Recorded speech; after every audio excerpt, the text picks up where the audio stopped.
ખેડાના ડાકોરમાં ભારે વરસાદથી નદી બે કાંઠે વહી રહી છે। ડાકોર પાસે શેઢી નદીમાં નવા નીર આવ્યા। ડાકોર ઉમરેઠને જોડતો માર્ગ પાણીમાં ગરકાવ થયો।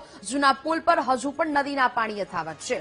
લોકોને સાવચેત રહેવા માટે તંત્ર દ્વારા અપીલ કરવામાં આવી રહી છે। શેઢી નદીમાં ઘોડાપૂર આવ્યું છે। ડાકોર ઉમરેઠ માર્ગ પાણીમાં ગરકાવ થયો છે, જેને કારણે હવે લોકોને પણ તંત્ર દ્વારા સાવચેત રહેવાની અપીલ કરવામાં આવી રહી છે।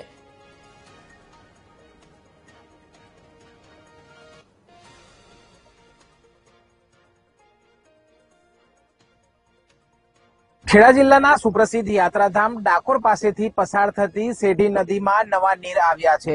ઉપરવાસમાં થયેલા વરસાદને કારણે શેઢી નદીમાં નવા નીરની આવક થઈ છે। હાલ જે દ્રશ્યો બતાવી રહ્યા છીએ, આ જે જૂનો પુલ આવેલો છે તે પાણીમાં ગરકાવ થયો છે। હાલ પુલ ઉપરથી પોણા 2 ફૂટ જેટલા પાણી પસાર થઈ રહ્યા છે ને અવરજવર જે છે તે ઉપરના નવા પુલ પરથી શરૂ કરી દેવામાં આવી છે।